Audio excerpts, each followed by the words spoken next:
Hey guys, my name is Raven and welcome back to my channel. In today's video, I'm going to be giving you an in-depth why can't I speak? What the heck is going on? In today's video, I'm going to be giving you guys an in-depth guide to becoming your best self for 2024.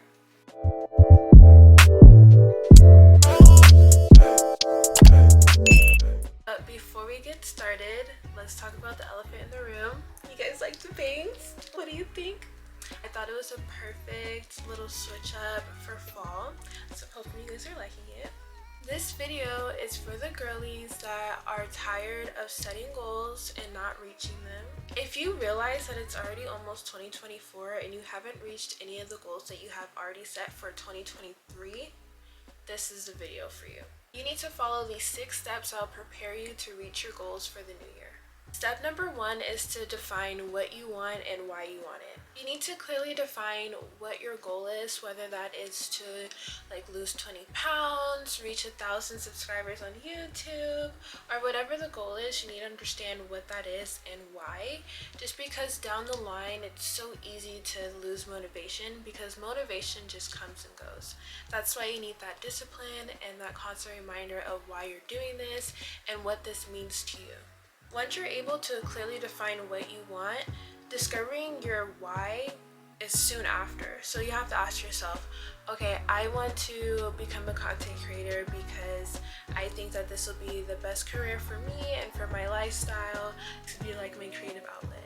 And whatever that reason is for you, you have to write that down and constantly remind yourself of that. So that way on the days that you're ready to give up, you don't want to, because you remember why you want to do it in the first place. Defining your why will also help you determine if you are doing this for yourself or if you're doing this for others. And if you find yourself doing it for others, just know it's not going to work out, because you can't sit there and try to chase dreams that others have for you when in your heart you're longing to do something else. Now that we know exactly what we're doing and why we're doing it, it's time to visualize. So visualizing to me just means having a dream board, like a vision board, and I personally love to actually print out the pictures and put them on a cute little board and have little words and everything. But I've also seen people do it on their desktops as well, or have it as a screensaver on their phone, and that also really helps, because we pick up our phones and our laptops and we're constantly on our screens every single day, and subconsciously we're seeing that picture, and it's subconsciously a reminder as well of what our goals are and what we're fighting for. So I think having a physical representation, something that you can see every morning, or having on your phone or laptop, would be a great way to visualize your plan. And you have to be super duper detailed on this vision board.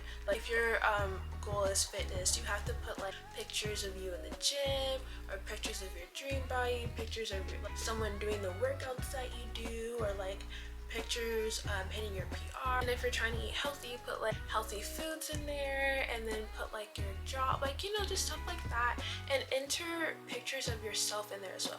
Girl, I don't care if you have to use an AI edit, or even Photoshop your head onto something. Just make it super realistic and something that you can visualize. Another good way to visualize as well is to watch YouTubers that are doing what you want to do, or watching reality TV shows that also has that visualization. And you can also reform your Instagram page and follow influencers that inspire you, and just unfollow all that negativity on your page as well, because you just want to be constantly inspired and constantly reminded of what your goal is, and being mindful in the moment and very present in your journey, but then also having that constant reminder and having your vision in the future, instead of focusing so much on your past and focusing so much on your present and saying oh, I'm not there yet, blah blah blah. You have to also be very grateful and present in the moment. Now it's time to divide your plan into categories. And what I mean by this is really making a detailed plan on how you're going to reach that goal. So say if your goal is to start working out 4 times a week, what you're going to do for the first month is start working out maybe once or twice a week, taking some walks just to get, you know, yourself in motion, because you're not going to make progress if you are in a standstill and you're waiting for the perfect moment. You have to just live day by day and just go out and do it.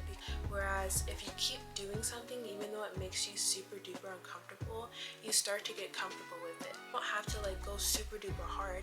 You should be proud of yourself that you're already there and you're taking baby steps. And it doesn't matter if you're just walking on the treadmill for 5 minutes and you're leaving. You should be happy that like you're getting into that routine of it, and then as time goes on, start to slowly increase. Like, go in there with the workout plan. Go in there being like, instead of being in the gym for 10 minutes, I'm gonna be in the gym for 30 minutes this time. Or instead of being in the gym for 30 minutes, I'm gonna try an hour and do this workout as well. Like, you're gonna keep taking these baby steps, and it's gonna slowly lead you closer and closer to your goal. And one day you're gonna look back and you're gonna be like, wow, like, I can't believe I'm already here, and it just started by going to the gym twice a week and walking on a treadmill for 5 minutes. So it's impossible to be at a standstill when you're investing your time into something. It's impossible. You may not be where you want to be in a certain time frame, but you are going to be better than you were yesterday, and you are going to continue to see progress little by little. Oh, that was so nice. Something that I really like to do is the 12-week work year, and I like doing that because it kind of divides the year into quarters. So for example, for the first quarter, my goal is to upload videos at least once a week, and then after that I want to start uploading twice a week for the second quarter. And I feel like dividing it into quarters like that, instead of trying like every single week to do more, not only like makes the new habit a routine, but it also eases you into it and doesn't overwhelm you as much. Another thing that we have to do, and that a lot of us forget to do, is hold ourselves accountable.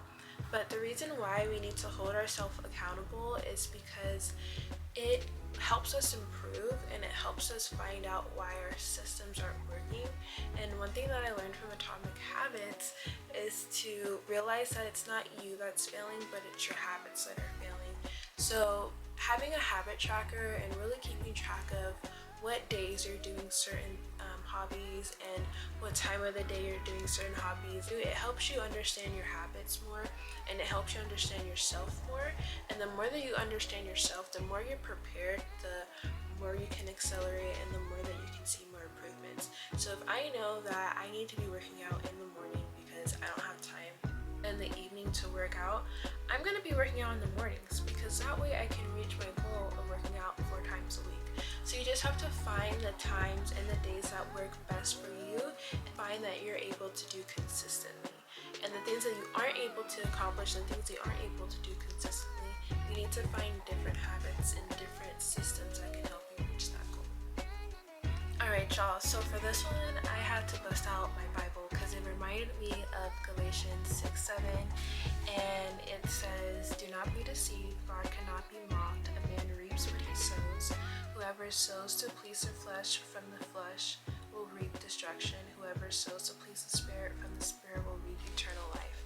So from this, it just reminded, I'm not gonna like go completely into it, but from this, like, it reminded me of what I was learning in my young adults, like church Bible study. We were talking about how you reap what you sow and what you don't sow.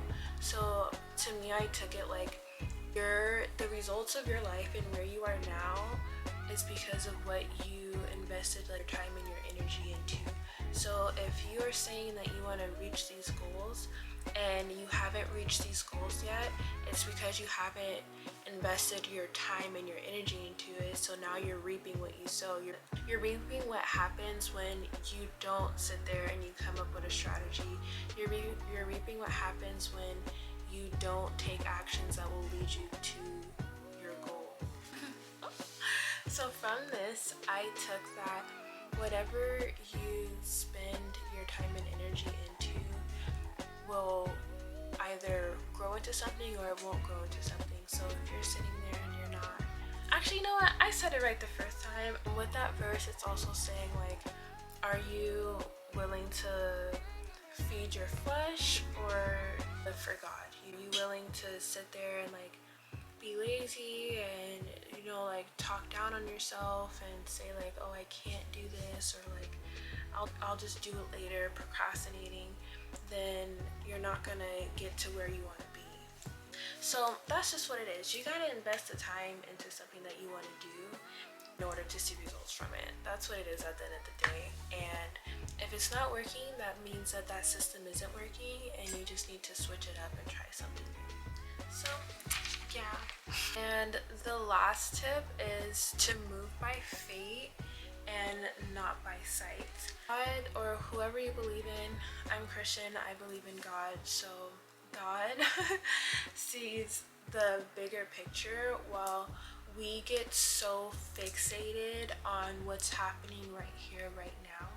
But you need to realize that your story's not done because he said that it's not done. You're still here, you're still waking up, you're still living every day. Like, you still have more chances to get to where you want to be and to make yesterday better than it is tomorrow.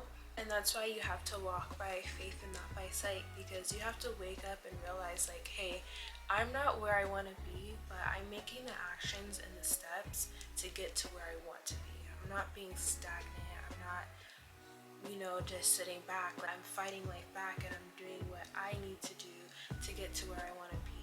And that's just that. And that's by walking by faith. Knowing or feeling that you are going to get to where you want to be without having necessarily proof that you're going to get to where you want to be. Just remember that breakthrough comes when you are walking through the valley, okay?